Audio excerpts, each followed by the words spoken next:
Final round highlights from the RBC Heritage. Matthew Pavone, second full season on the PGA Tour. The Frenchman, 163 yards into the 18th. Only 2 shots required. An eagle 2 for Pavone. That's 31 on the back 9 for Sunday. Justin Thomas, third at 5. Just inside 90 yards here at the par 5.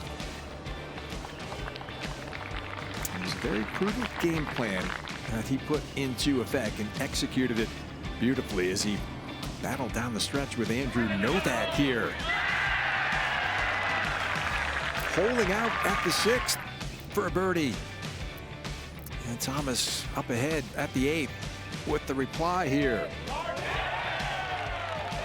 At one point there were close to 20 players within 4 shots of the lead, but gradually some would-be contenders kind of fell out of contention, and it was Novak and Thomas ultimately who would decide their fate and decide this title. Beautiful bunker shot there from Novak at the 9th.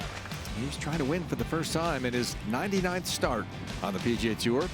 Brian Harman was one of those guys who kept his nose in the fight for a while, holding that one at the 12th to stay within a couple. Best round of the day belonged to Daniel Berger.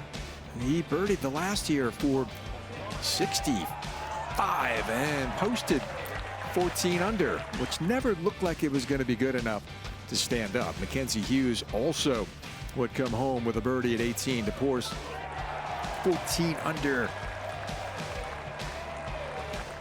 It would be a high finish for both of those players, but ultimately not a victory. Justin Thomas birdied the 15th here. Laid it back at the par 5, had the option of taking it on. Hit a little wedge shot in there to about 25 feet. Hold the birdie putt to take the lead, and then not long after that, Novak in the final pairing of the day at 16 for birdie to tie Thomas, and glared in the direction of the 17th tee where Thomas was. Play well. They would go extra holes and they'd go back to 18, and that's as long as sudden death would last. Thomas from 21 feet away for birdie. His first win in 3 years.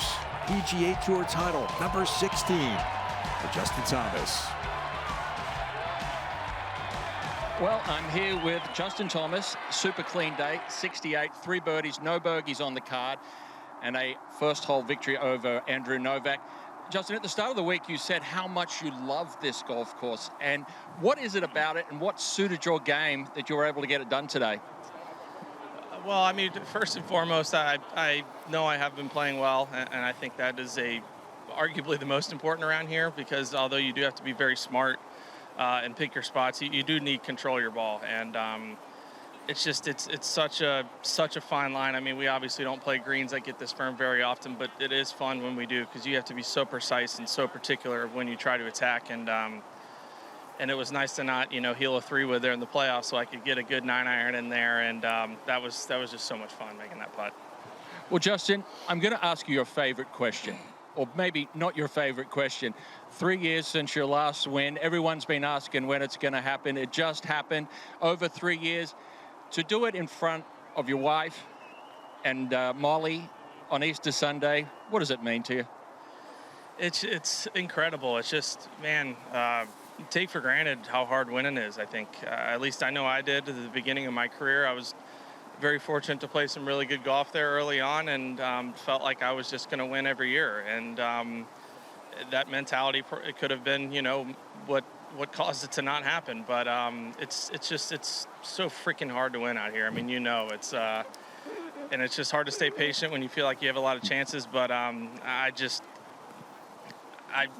you don't know what's going to happen, but I really felt like it was going to. I just had to stay patient and let it happen, and we did. So it feels incredible. Justin Thomas, win number 16. Congratulations. Thank you. Appreciate it.